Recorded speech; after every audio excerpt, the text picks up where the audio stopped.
Hello दोस्तों, आज मैं आपको एक ट्रिक बताता हूँ। अगर आपको कोई भी चीज़ बाय करनी है तो आप कब उसे फ्री माइंड से बिना किसी टेंशन के कैसे बाय कर सकते हैं, उसको एनालाइज करने का एक छोटा सा तरीका है।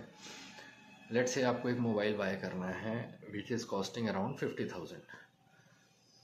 If you have ample money कि that you can buy 2 units without loan, then you buy that product. This is a simple rule of a successful financially free life.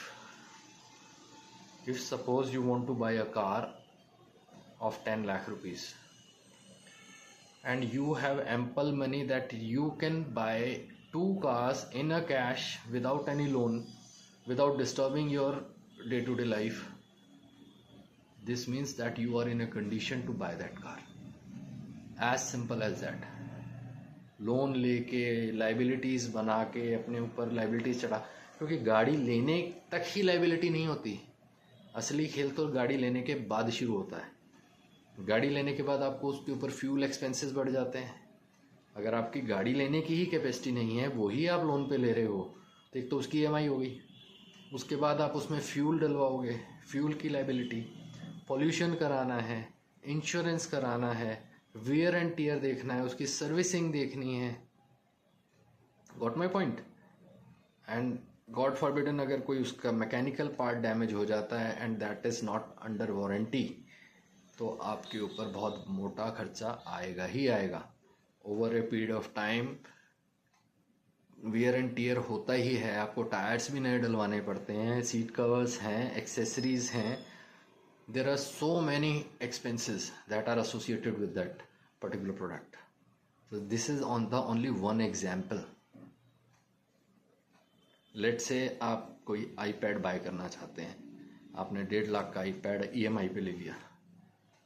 आप सोचते हैं कि हमने ले लिया, now product is are and we are happy, we are satisfied, अब उसके आगे कोई खर्चा नहीं है। बट आप ये चीज़ समझो, जब आपने वो iPad ले लिया तो आप उसे सेफ गार्ड करने के लिए उसका मिलिट्री ग्रेड बैक कवर भी लोगे, क्योंकि ऑब्वियसली इतनी एक्सपेंसिव चीज़ है तो उसको प्रोटेक्ट करना है। उसके लिए अलग से आपको 4,000-5,000 बक्स वो भी इन्वेस्ट करने हैं।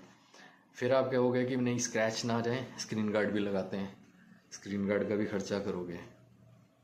फिर अब आपने सोचा भाई iPad तो ले लिया, अब इसको यूज़ करने के लिए I should have one pencil, एक एप्पल की पेंसिल भी ले लेते हैं। आप पेंसिल भी ले लेंगे। फिर कुछ टाइम बाद आपको रिक्वायरमेंट लगे कि यार मेरे को उसको चार्ज करना है, तो बार बार कॉर्ड लगाने के बजाय मैं उसका एक वायरलेस चार्जर ले लेता हूँ। That will also cost you hire. So at the end आप ये देखिए कि भी आपने एक वो प्रोडक्ट जो EMI पे लिया था, जो एक लाइबिलिटी आपने बांध ली। अब वो EMI 2 साल की भी हो सकती है, 4 साल की भी, 5 साल की भी, डिपेंडिंग अपॉन आपने क्या चूज़ किया, राइट। बट आपने एक लाइबिलिटी तो वो बांध ली जो आपके daily day to day routine या मंथली एक्सपेंसेस में ऐड हो चुकी है। आपका फाइनेंशियल फ्री होने के लिए जो आपके पास एक ब्रैकेट था, जो स्पेयर मनी थी, वो ऑलरेडी बहुत स्क्वीज हो गई है उस EMI की वजह से। अब जो एडिशनल एक्सपेंसेस आ रहे हैं उस प्रोडक्ट को मेंटेन करने के लिए, वो आपकी वो फाइनेंशियल प्लानिंग को डिस्टर्ब कर रहे हैं।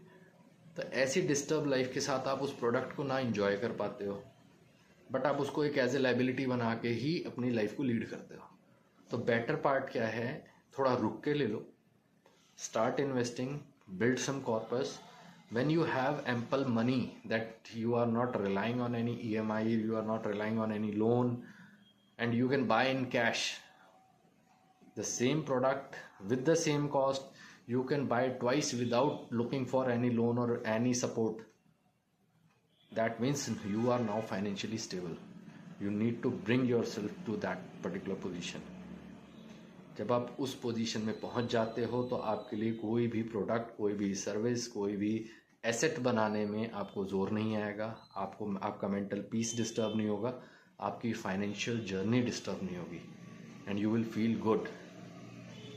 This was the only objective, to make you aware about the financial journey, financial goals and your plannings. So think about it, learn about it, and grow. Thank you.